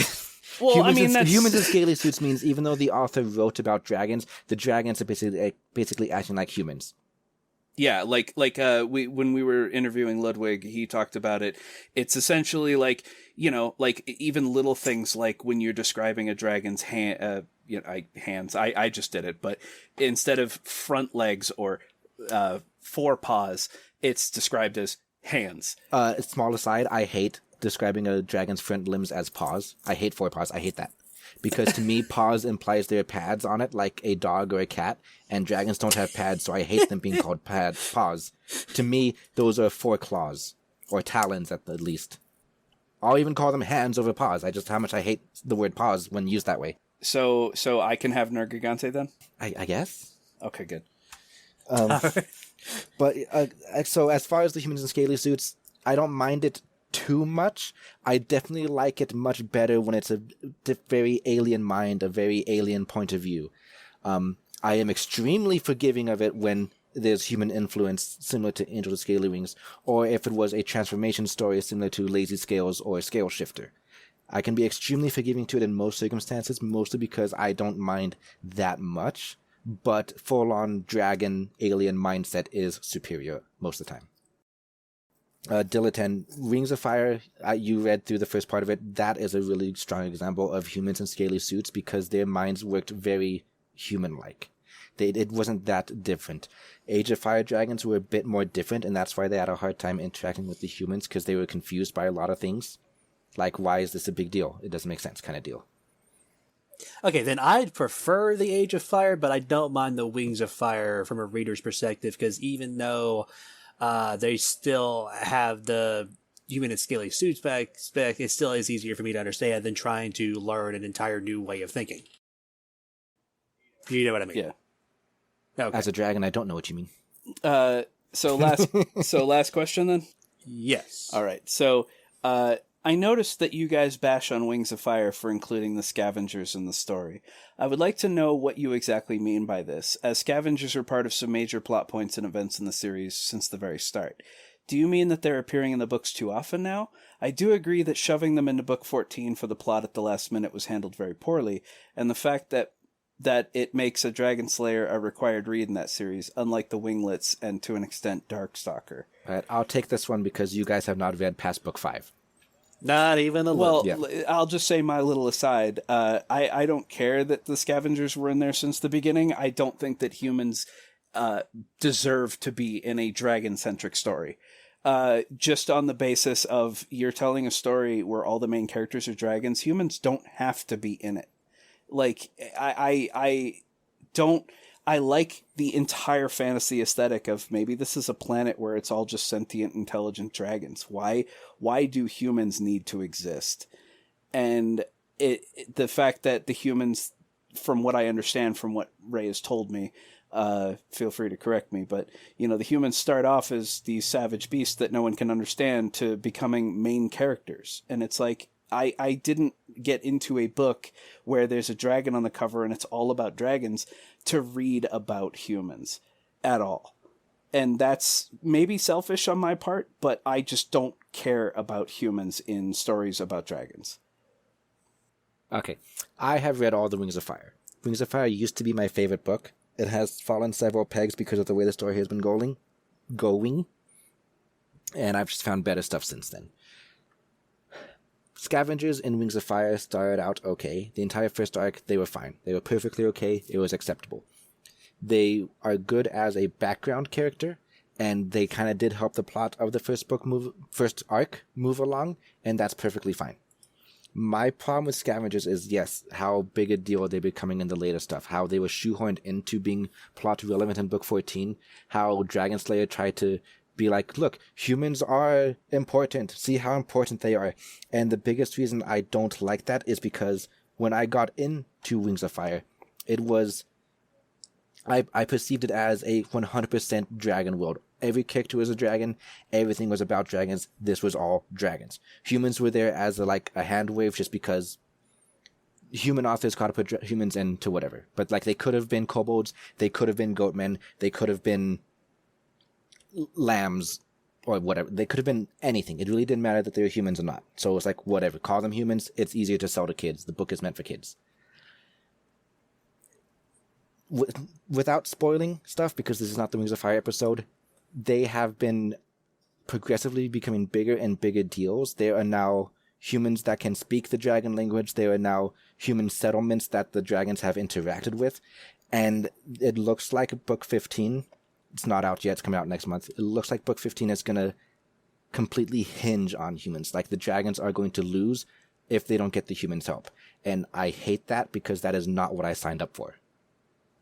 If you as a new reader got into Wings of Fire and you started on book 11 and just went from there, first off, why? But secondly, you would see no problem with it because that you got into it and humans are a big deal and that's just the way it was. If the very first book you picked up was Dragonslayer because you're looking at all the books on the shelf and it's the biggest one, or because it's the newest one, it's the only book you see there, then you have gone into it in a point where the world is already in this state, and so you see no problem with it. My problem is that it is completely different from what I signed up for in Arc 1.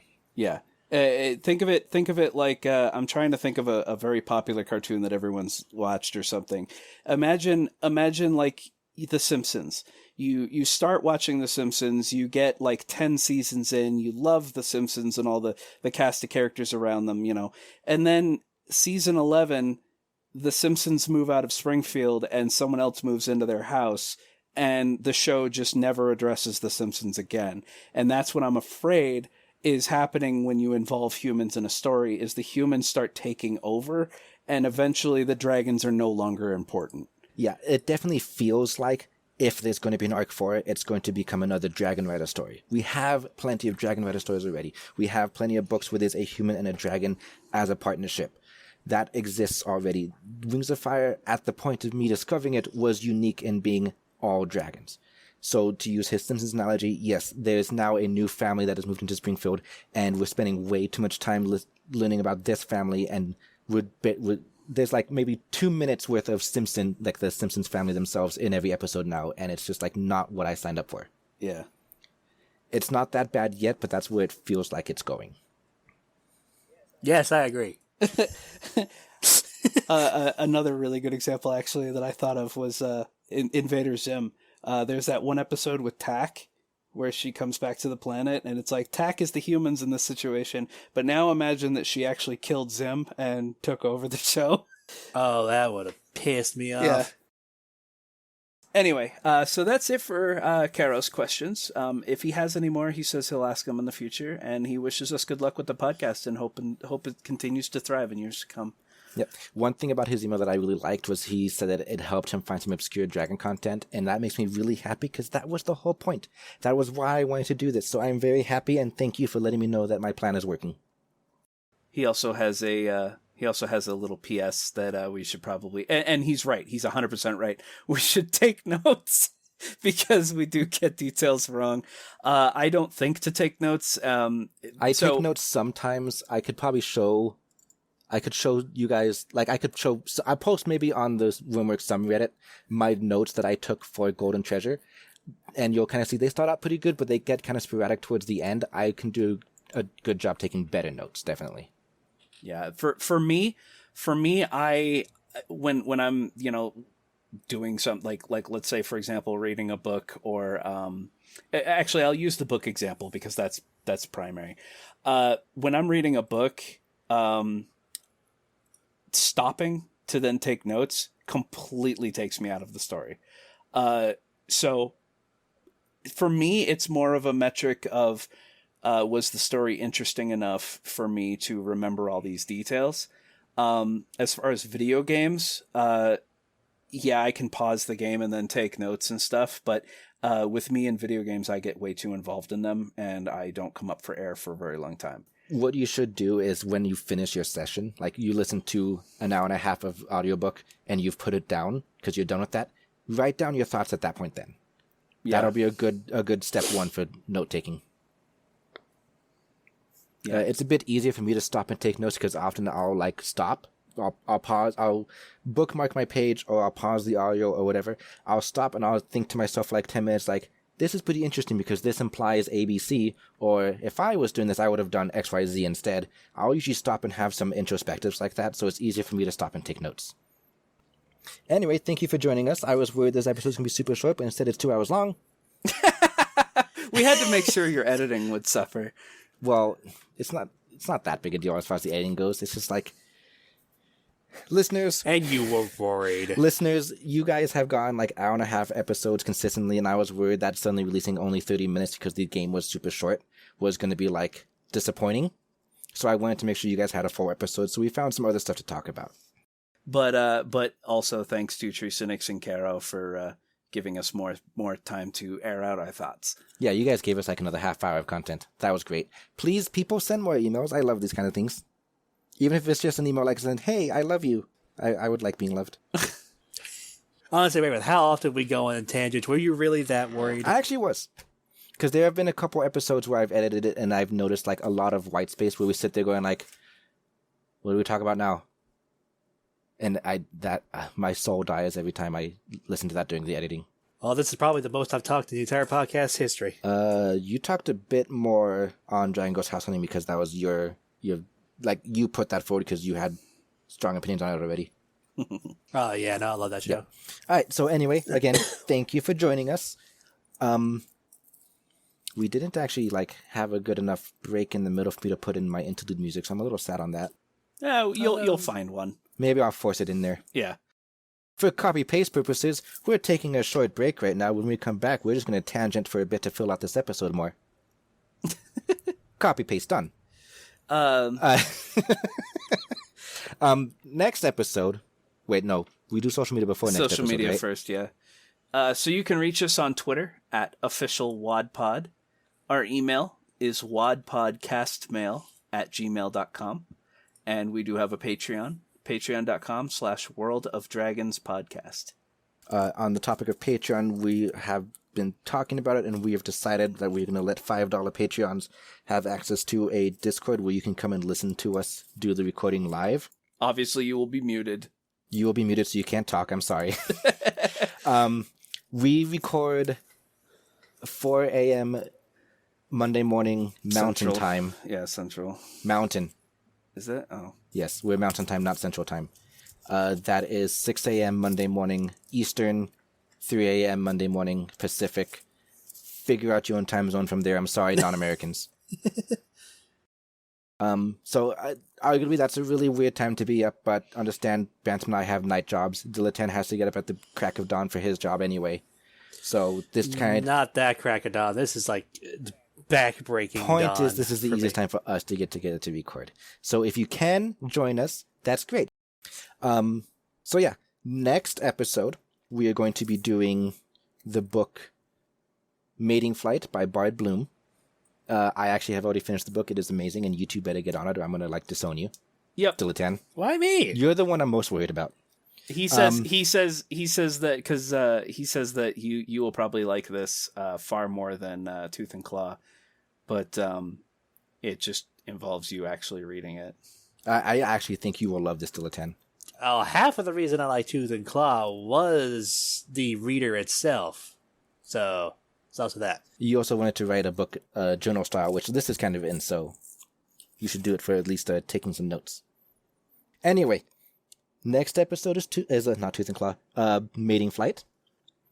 The episode following that, because we like to announce them two episodes in advance, is going to be a week early for April Fool's, but it's going to be our April Fool's episode. And so it's going to be just us talking about really, really bad dragon movies. Like the Rain of Fire. the most hated dragon movies ever because they don't usually involve the dragons very strong, like Ring of Fire. They're going to be mindless, animalistic beasts that need to be put down, like Rain of Fire. Or they're just going to be full of bad acting, like Rain of Fire. Like Rain of Fire. We're gonna find a couple others to go with Rain of Fire, so it's not just all about Rain of Fire. Yeah. We're each gonna bring one to the table, basically. But yeah, that's the show. Hope you all liked it, and we'll see you next time. Goodbye! Goodbye, people.